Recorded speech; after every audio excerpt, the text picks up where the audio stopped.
Okay, so we're gonna do some fun things today that is pretty new for me to get out into the open in the public, and I'm rather excited. So let's get cranking here. We're gonna start with this idea of connecting our heart to our gifts, and by gifts I mean the fivefold gifts, by the way. So first, it's important that we start with the understanding of really what the heart is. So I found out actually that when I looked into the Old Testament, I found out that the word heart has a very different definition and a meaning than what we understand in the West today. Often, when we think of the word heart, we contrast it with um, the mind and the will and logic, those kinds of things. Often those emotions and desire are pitted against things like the mind and the will. But what I found in the Hebrew is that the word for heart, which is lev, which is Leb, actually is, from what I can see, the place of where there's four things. So there's desire, the will, which is the part of you that makes your choices. There's the emotions, and there's the mind. So you might have seen mind, emotions, and will before to describe the soul. But what I have found is often the way we talk about our makeup as people is that we forget that actually, first of all, that we start from the New Testament or from a Greek perspective instead of going back further, which is, for example, Jesus was a Jew. He wasn't Greek first. So his Jewish worldview is what informed his life and thought. Well, in the Jewish mindset, the heart was the center of who you were. And I've got a lot more I teach on this. I'm going to be developing it into other resources. This is just sort of a flash snapshot to show you. And from what I can see, desire is actually what drives the heart. So it just really surprised me how holistic the heart is from a Jewish worldview. That the mind is actually part of the heart; it's not separate. In our culture, it's common to try to separate them, but it's not true. Your mind, or how you moderate and how you make sense, how you navigate meaning and logic and reason in the world, is actually, it's a part of your core, which is when we talk about the heart, we're talking about identity. So just so you know, all of this works together actually. And what I have found in my coaching, actually just very practically, but I'm watching this happen on a philosophical level, is that desire is actually meant to lead the other parts of your heart. So I'm going to get into that in another resource, several resources probably. But I just wanted to show you this as a snapshot to see that when I'm talking about the heart, it's a holistic animal. And desire is really what drives it. So one morning, about a year or so ago, I woke up and I felt like the Lord was nudging my heart to think about how the fivefold gifts correspond to the parts of the heart. And this is what played out right in front of me as I started to sketch it out. So first, I wrote out all the different parts of the heart, and this is what happened. And I'm going to do this in a certain order, and you're going to see it as I do it. So first we have the will. So I'm doing it a little different in a little different order than the heart from before. Then we have desire, we have emotions, we have mind. So those four were in that last part of the heart. They're just in slightly different order. But this is where things get crazy. So who focuses on the will? The part of us that needs to make a choice to step out into action. That's the prophet. Who engages and focuses on desire? That is the evangelist. Who helps people experience their emotions and helps them navigate and walk with them and support them? Oh, that's the pastor or shepherd. And the mind, this one's the simplest. That's the teacher. Each of these has a drive or a core thrust where they're focusing on each of these these areas. Now, of course, this, I'm painting with a broad stroke here, but it's a pretty important broad stroke because this is really about the areas they really want to focus on, each of these four gifts. Of course, you're going to have varieties of this, but this is the general thrust. Well, so, you might be asking, well, where's the apostle? And here's where things get even funner. So the apostle actually is focused on the whole. And I know enough of the fivefold that I was able to put this together and see this because of because of my understanding of how this works. And when I've presented this idea to apostles, they're usually pretty stoked because usually apostles love talking about the heart as a whole. Now, let me explain this a little bit. The apostle is really about whatever an engine, whatever is the engine that's underneath a movement. They want to know about, what's the thing that makes this thing tick? That's the kind of questions they're asking. So each of these matters in a really important way. And it matters in relation to a movement. And here's what I think I'm seeing happen is, for one, when we don't focus enough on the heart, which comes because of misinterpretations of Jeremiah 17:9, quite honestly, that's sort of the proof text that people use like a badge. And we say, don't listen to your heart, and here's the badge, here's the scripture, don't do it. But that's a really bad misinterpretation of the new covenant and how we're supposed to listen to our heart. And the reason why the heart matters is because it's the core of who you are. And I'm going to get into this more in the future. But so basically what I have found is each of these five gifts is critical because they each relate to a part of our heart. And so the apostle, when they're starting a movement, they actually, in a very broad sense, represent the whole heart. They are very holistic people, and I'm going to get into this more in the next slide. But just suffice this to say that when you unleash all of these gifts, especially after the apostles start something, the rest of these gifts will build up the heart of a movement. So it's healthy holistically. Because I've been part of, I've seen and I've been part of different movements where some of these gifts were missing, and there was always something off with that movement. It could be too emotional. It could be, they're focusing too much on the experience of emotions and not enough on the mind, and the mind is meant to root, or the teachers are meant to root people and give them deep stability and foundation. But without desire, things are off. Like, you need to have an understanding of where people are really at and what they really want. And the will is, if you can't help people take action and step out in life, what's the point? So each of these gifts is just brilliant at just doing their thing and helping that part of the heart flourish and integrate into the rest of it. So let me explain this more. You're probably wondering, how does all this integrate? How does, say more about how could the apostle be about the whole heart? And I'll get into a little bit of that more in this next slide.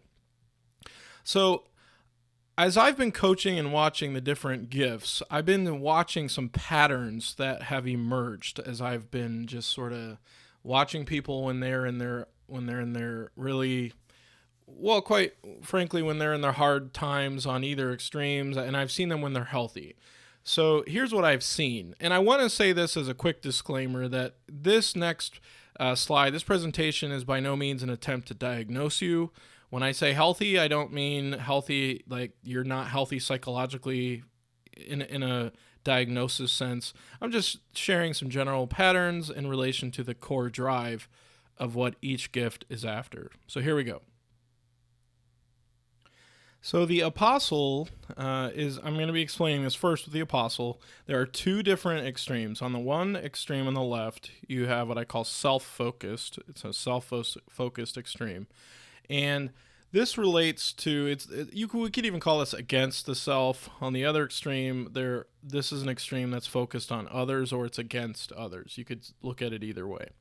So I run into a lot of people, well, probably because of the way I'm gifted, I run into subdued apostles a lot.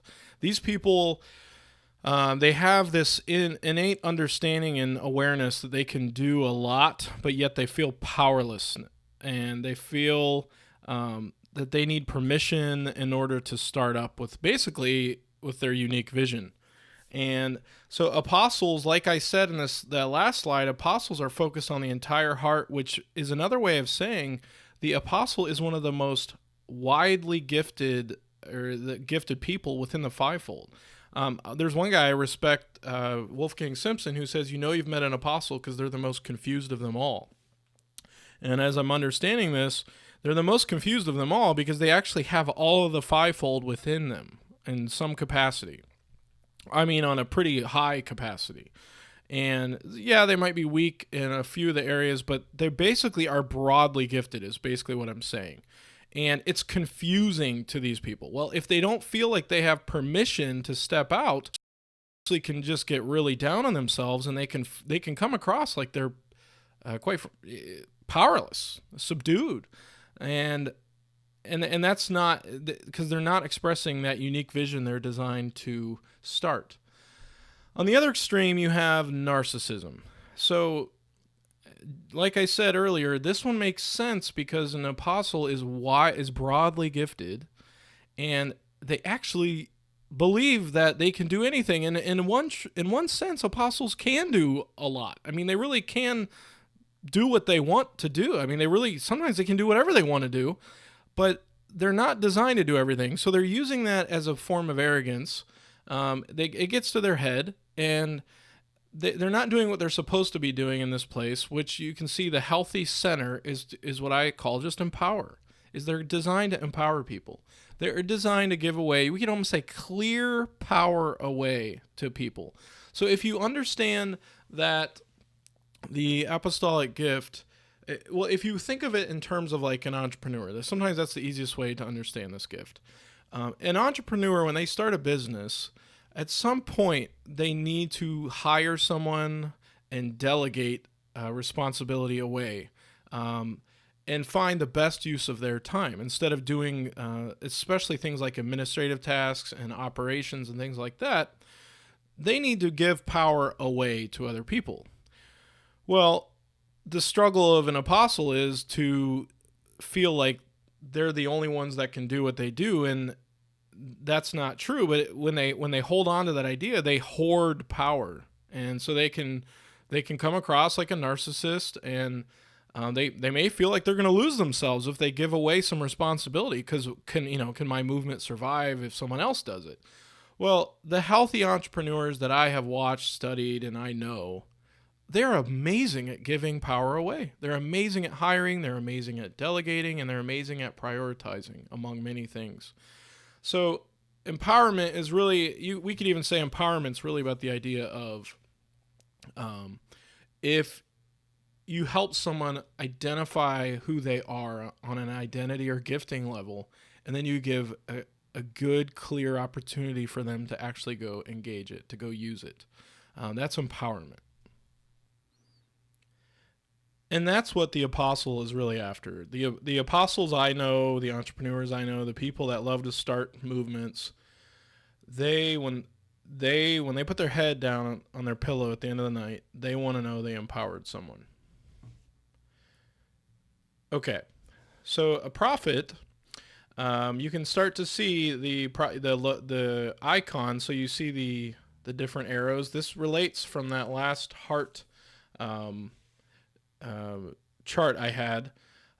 They are about the will, remember the apostles about the whole heart. So we can even say like they're about empowering the heart of the person, the identity of who they are. So the prophet is about the will, about change, about courage. So on the one extreme, you have people that I call the super nice people. And this is like a very strong form of pleasing that keeps you from saying what you see. So sometimes prophets can have struggles of, if I actually say what I see, I'm going to lose my friends and my relationships, and I'm going to hurt people. Because their healthy middle they're really about encouragement. You see, a prophet wants to get people, they want to motivate them to actually experience courage. I think encouragement is one of those white noise words where it's sort of lost its meaning in some sense. I really like to just separate, the word encouragement and think of it N plus courage. They're trying to put courage in people. and they're trying to motivate them to change. But the other thing is, prophets, when they're healthy, they're like really amazing cheerleaders. I mean, they love celebrating people when they're stepping into courage, when they're doing it.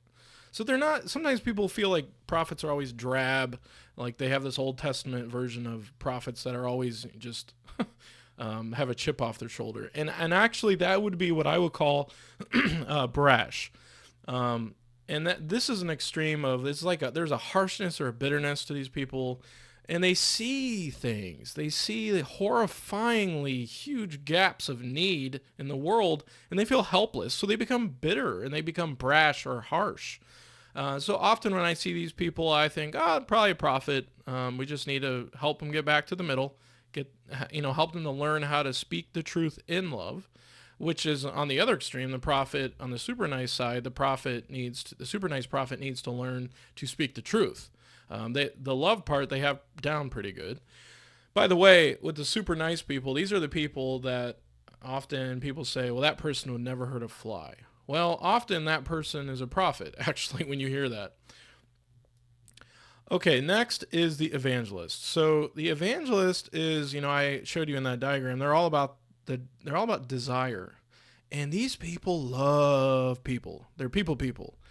And they love inviting people into things. And it comes from relationships. So a lot of people think of evangelism and they think of, the guy on the corner of the street yelling at people and yelling repent and using Bible verses and language that no one can relate to. Well, that's the exact opposite for the most part of what evangelism is, because evangelism is about telling someone good news based on an actual felt need or desire they perceive that they have. So this one kills me of how much misunderstanding there is about it too. So, but these people, they're really big on relationships. They love just developing friendships, and they love being in a room and talking with everyone in the room half the time.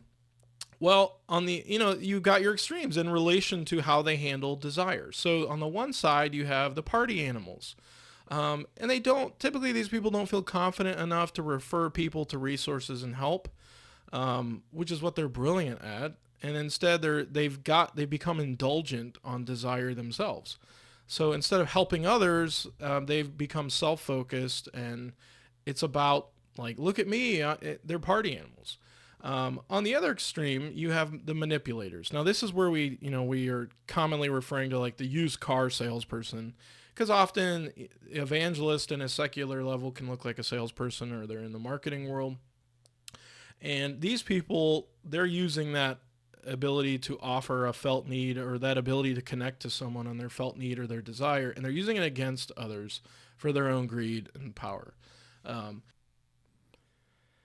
So just to remind you, like, typically I don't see people sitting on one extreme. Actually, they can go in and out of any of the extremes in their gifting. So it's common to see an apostle that struggles with feeling like they're powerless or subdued, and then they can swing to narcissism. And sometimes you don't see this outwardly, but it's going on inwardly. And so each gift, these people swing from extreme to extreme. I mean, isn't it fun that we can all say that apostles probably are narcissists on some level? Yeah, they are, because it makes sense in light of their gift that they can do a lot of stuff, and at times we go to we let things get to our head. This happens on all of them. I mean, so basically, the right extreme is really a form of, it's a pretty intense form of arrogance, and it's a form of almost like fight. And on the left extreme, it's like flight. So there's flight and fight in this. So, and then the other fun thing about apostles is that because I believe they have all the fivefold in them, they can actually go in and out of any of these extremes. Isn't that lovely? But commonly you're going to see the thrust of subdued or narcissism. Okay, so you've got next the pastor or shepherd. Well, obviously when we think of pastor in the church, we think pastor means leader, and it doesn't necessarily. Unfortunately, there's a lot of people who are called pastor who probably are apostles or evangelists, and the pastors are sometimes actually overlooked because they're the ones that like to get intimate and close with people. So Um, I had on that chart with the heart that the pastor is focused on emotions. They love to get up and support people along the full spectrum, the highs and the lows of the intimate experience of life. They want to help people experience life, which emotions are the language we use to describe our inner experience. But they want to get close. They want the intimacy. So because they have that thrust of focusing on emotions and getting up there and helping people, supporting them up close, sometimes what happens is they become enablers, where they don't want to hurt emotions by saying the hard thing because they're close to people. I mean, when you think of the idea of shepherding, it's, you've got that picture of someone with a staff, and they're close to the sheep. So yeah, they're close. They don't want to hurt their relationships, but when they're not healthy, they can use that and they can enable people with it.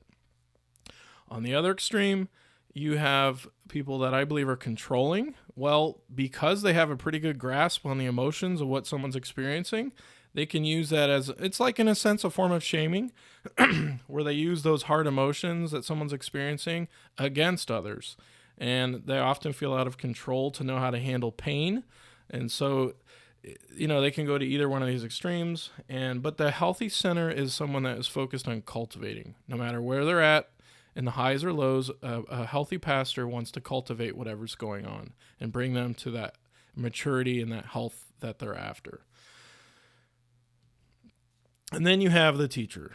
So the teachers, their healthy middle is they really want to enlighten people. So I don't think teachers are just about knowledge dumping. I think that's oversimplistic and that's not helpful for teachers. I think they really want to help people understand. They want to help people understand so they can have wisdom to grasp the complexities of truth. To a teacher, the truth is it. It's the thing they love. But they want to help people, take this beyond just understanding data or an idea, but they want to enlighten. They want to take them to a point of where it becomes wisdom. So, but remember, these guys are brilliant at the mind. They're brilliant at understanding how to integrate logic and the cohesion of, how truth works within this world.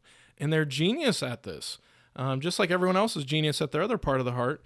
But on the one hand, you have them, they'll go into hiding because sometimes they're scared people won't grasp the depth of what they know. So they run. On the other extreme, they can be judgmental.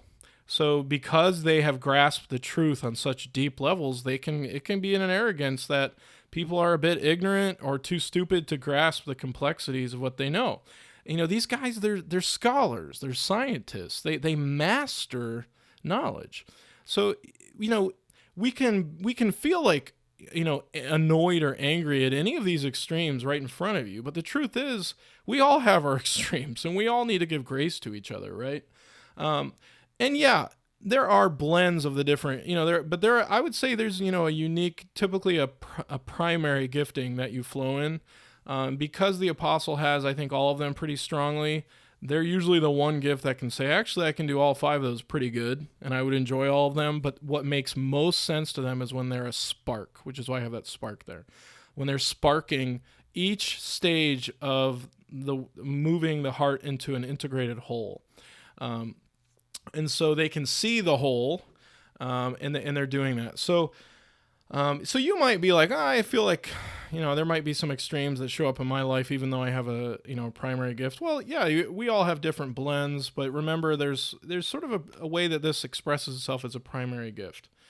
So here's the thing though, and I'll tell you, this is my most exciting, thing that I love to help people with, which is I want to know more than just, how are you gifted within the fivefold? I think that's a really important topic, and I have a ton of more teaching on this topic, and especially as I want to unpack how it relates to the heart, because I think there's a lot more to explain in this. But I want to know how you're uniquely designed within each of the fivefold. So if you're an apostle, the question I want to know is, how are you uniquely designed to be an apostle?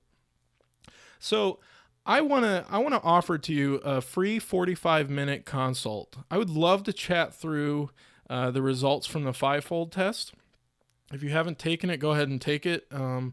And But right below this video, there's going to be a button for you to sign up for that consult. I would love to meet with you.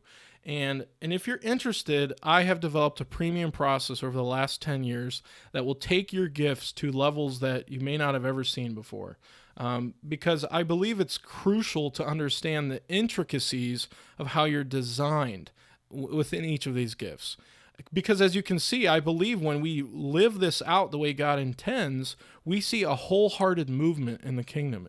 And we see God at work in ways that you can't when you're not empowering the whole set of gifts.